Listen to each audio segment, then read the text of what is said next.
سورہ لقمان ایک مکی صورت ہے جس میں حکمت، اخلاق اور تربیت اولاد کے اصول بہت خوبصورت انداز میں بیان کیے گئے ہیں۔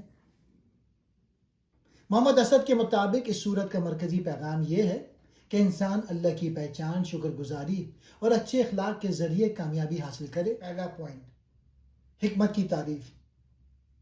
صورت کا آغاز حکیم کتاب کے ذکر سے ہوتا ہے۔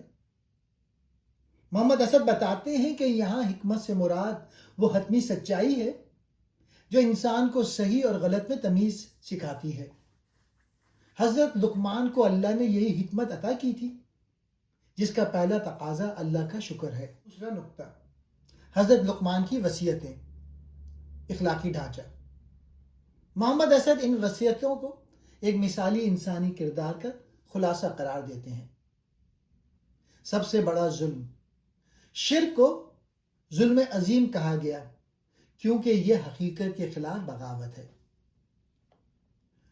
والدین کا مقام، جہاں اللہ کا حق بیان ہوا وہیں والدین خصوصاً ماں کی تکلیفوں اور ان کے احترام کا ذکر ہے۔ مگر محمد اسد ایک اہم نقطہ لکھتے ہیں کہ اگر والدین شرک پر مجبور کرے تو ان کی بات نہیں مانی جائے گی، البتہ دنیا میں ان کے ساتھ سلوک پھر بھی اچھا رکھا جائے گا۔ اعتدال اور عاجزی، زمین پر اکڑ کر نہ چلنا اور اپنی آواز کو پس رکھنا محض آداب نہیں بلکہ ایک مومن کی شخصیت کا وقار ہے۔ تیسرا نقطہ، کائنات کے مظاہر اور انسانی عقل۔ اس صورت میں اللہ کی قدرت کی نشانیوں کا ذکر ہے۔ آسمان اور پہاڑ، محمد اسد کے مطابق بغیر ستونوں کے آسمان اور زمین میں پہاڑوں کا ہونا کائنات کے محکم قوانین یعنی نیچرل لاز کی علامت ہے۔ سمندر اور قلم، ایک بہت ہی خوبصورت استعارہ بیان ہوا کہ اگر زمین کے تمام درخت قلم بن جائیں اور ساتھ سمندر سیاہی، تب بھی اللہ کے کلمات ختم نہ ہوں گے۔ چوتھا نقطہ، کائنات کا مقصد۔ محمد اسد اس بات پہ زور دیتے ہیں کہ اللہ نے جو کچھ زمین اور آسمان میں ہے اسے انسان کے لیے مسخر یعنی سبسروینٹ کر دیا ہے۔ اس کا مطلب یہ نہیں کہ انسان کائنات کا مالک ہے، بلکہ یہ کہ کائنات کا نظام انسانی زندگی کی نشو و نما کے لیے سازگار بنایا گیا ہے۔ پانچواں نقطہ، 5 غیب کی باتیں۔ سورت کے آخر میں 5 ایسی چیزوں کا ذکر ہے جن کا علم صرف اللہ کے پاس ہے۔ قیامت کا وقت، بارش، رحم مادر میں کیا ہے، کل کیا ہوگا اور موت کہاں آئے گی۔ محمد اسد کی تشریح، ان غیبی حقائق کا ذکر انسان کو یہ یاد دلانے کے لیے ہے کہ اس کا علم کتنا ہی زیادہ کیوں نہ ہو جائے، وہ ہمیشہ اپنے خالق کا محتاج رہے گا اور مستقبل کی کلی حقیقتیں صرف اللہ کے پاس ہیں۔ خلاصہ اور سبق، محمد اسد کی تفسیر کے مطابق یہ سورہ ہمیں سکھاتی ہے کہ حکمت صرف معلومات کا نام نہیں بلکہ اللہ کی معرفت اور شکر گزاری کا نام ہے۔ ایک مضبوط معاشرہ تب بنتا ہے جب والدین اور اولاد کے درمیان تعلق توحید اور اخلاق کی بنیاد پر ہو۔ انسان کو اپنی سائنسی ترقی پر تکبر نہیں کرنا چاہیے کیونکہ کائنات کے اصل کنٹرولر کی قدرت لامحدود ہے۔ سورہ سجدہ ایک مکی صورت ہے جس میں اللہ کی قدرت، تخلیق انسان، وحی کی سچائی اور آخرت کی حقیقت کو بیان کیا گیا ہے۔ محمد اسد کے مطابق اس صورت کا مرکزی پیغام یہ ہے کہ انسان اپنی حقیقت کو پہچانے، اللہ کے سامنے جھکے اور آخرت کی تیاری کرے۔ پہلا نقطہ، وحی کی حقانیت اور شک کی نفی۔ سورت کا آغاز الف لام میم سے ہوتا ہے اور فوراً ہی یہ واضح کیا گیا ہے کہ اس کتاب یعنی قرآن کے من جانب اللہ ہونے میں کوئی شک نہیں ہے۔ محمد اسد تشریح کرتے ہوئے کہتے ہیں کہ منکرین اسے خود ساختہ کہتے تھے، جبکہ یہ وہی سچائی ہے جو انسان کو اندھیروں سے نکال کر روشنی میں لاتی ہے۔ دوسرا نقطہ، اللہ کی حاکمیت اور وقت کا تصور۔ اس صورت میں کائنات کی تدبیر یعنی کاسمک پلاننگ کا ذکر ہے۔ محمد اسد ایک اہم نقطے کی وضاحت کرتے ہیں، 1000 سال کا دن۔ قرآن میں ذکر ہے کہ اللہ کا ایک دن تمہاری گنتی کے 1000 سال کے برابر ہے۔ اسد کے بقول یہ ایک استعارہ ہے جو یہ ظاہر کرتا ہے کہ اللہ کے نزدیک وقت کا تصور انسانی محدود وقت سے بالکل مختلف اور وسیع ہے۔ نقطہ تخلیق انسان مٹی سے روح تک۔ محمد اسد ان آیات پہ خاص توجہ دیتے ہیں جو انسان کی تخلیق بیان کرتی ہے۔ ابتدائی تخلیق، انسان کی مادی بنیاد مٹی سے رکھی گئی ہے۔ روح کا پھونکنا، اسد کے مطابق روح اللہ کی وہ عطا کردہ بصیرت اور عقل ہے جو انسان کو حیوانات سے ممتاز کرتی ہے اور اسے اخلاقی ذمہ داری کے قابل بناتی ہے۔ چوتھا نقطہ سجدہ، بندگی اور عاجزی کی علامت۔ آیت 15 میں مومنوں کی صرف بیان کی گئی ہے کہ جب انہیں اللہ کی آیت سنائی جاتی ہے وہ سجدے میں گر جاتے ہیں۔ محمد اسد اسے محض ایک جسمانی عمل نہیں بلکہ ذہنی اور قلبی تسلیم و رضا قرار دیتے ہیں، یعنی حق کے سامنے اپنی انا کو ختم کر دینا ہی اصل سجدہ ہے۔ مجرم اور مومن کا فرق، سورت میں واضح کیا گیا ہے کہ وہ لوگ جو اللہ کی نشانیوں کو بھول گئے ان کا انجام ویسا نہیں ہو سکتا جیسا ان لوگوں کا جو راتوں کو اپنا بستر چھوڑ کے اللہ کو پکارتے ہیں۔ پوشیدہ نعمتیں، محمد اسد اس آیت کی خوبصورت تشریح کرتے ہوئے لکھتے ہیں کہ کوئی نفس نہیں جانتا کہ ان کی آنکھوں کی ٹھنڈک کے لیے کیا چھپا کر رکھا گیا ہے۔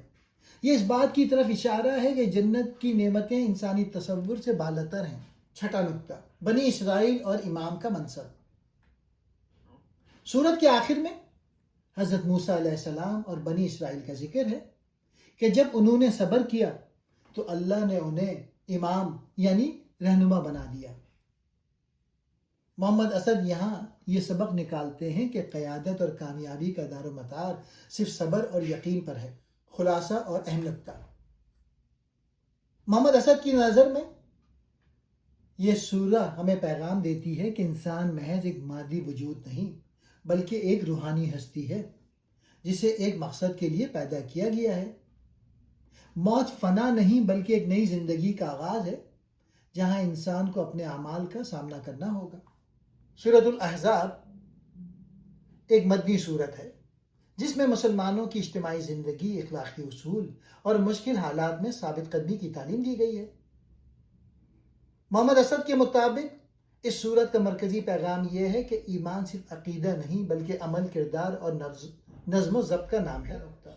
غزوہ احزاب یعنی جنگ خندق اور ایمان کی آزمائش، سورت کا بڑا حصہ اس عظیم جنگ کے گرد گھومتا ہے جہاں تمام مخالف قوتیں متحد ہو کر مدینے پر حملہ آور ہوتی ہیں۔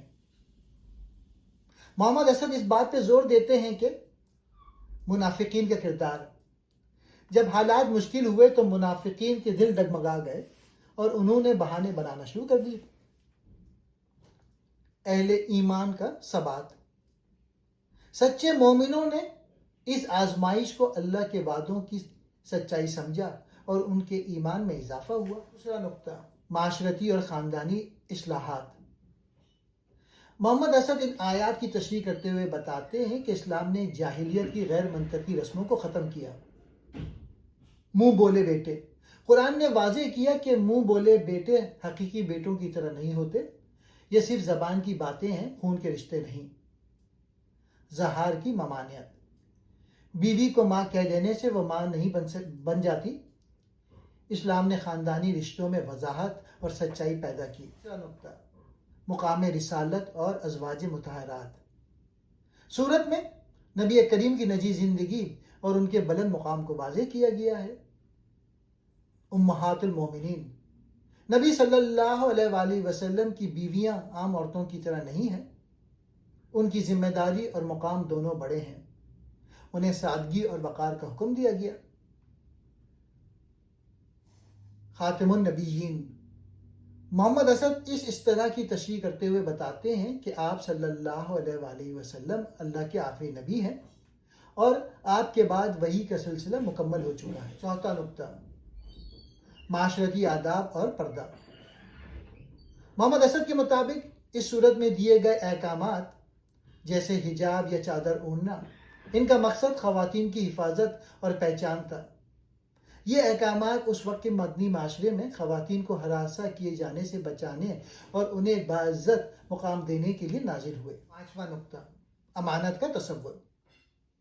سورت کے آخر میں ایک بہت گہرا فلسفیانہ نقطہ بیان کیا گیا ہے کہ اللہ نے امانت زمین و آسمان اور پہاڑوں کے سامنے پیش کی، مگر وہ ڈر گئے اور انسان نے اسے اٹھا لیا۔ محمد اسد کے بقول یہ انسان کی وہ آزادی انتخاب ہے جو اسے تمام مخلوقات سے ممتاز کرتی ہے، لیکن اسے جواب دہ بھی بناتی ہے۔ اطاعت، کامیابی صرف اللہ اور اس کے رسول کی اطاعت میں ہے۔ سچائی، اپنی گفتگو میں سچی اور سیدھی بات اختیار کرو۔ انفرادی ذمہ داری، ہر انسان اپنی اخلاقی امانت کا خود ذمہ دار ہے۔ سورہ سبا ایک مکی سورت ہے جس میں اللہ کی قدرت، شکر گزاری، انسان کی غفلت اور آخرت کی جواب دہی کو واضح کیا گیا ہے۔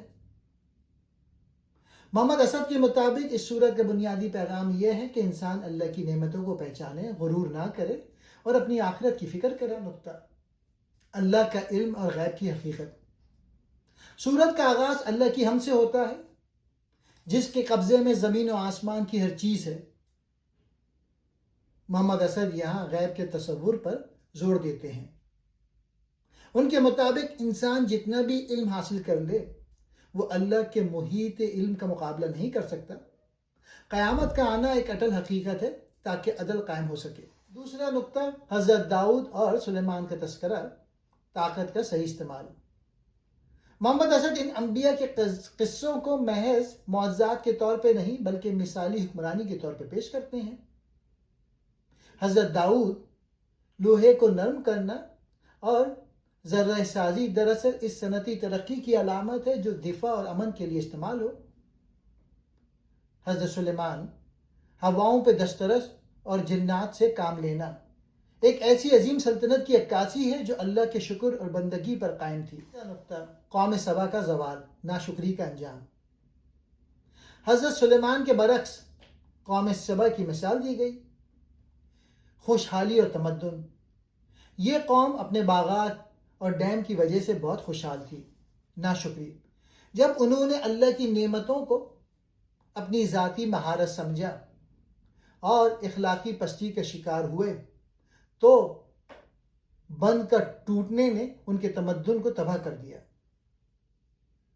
محمد اسد کا نقطہ، زوال تب آتا ہے جب انسان مادی ترقی کو اللہ سے آزاد سمجھنے لگتا ہے۔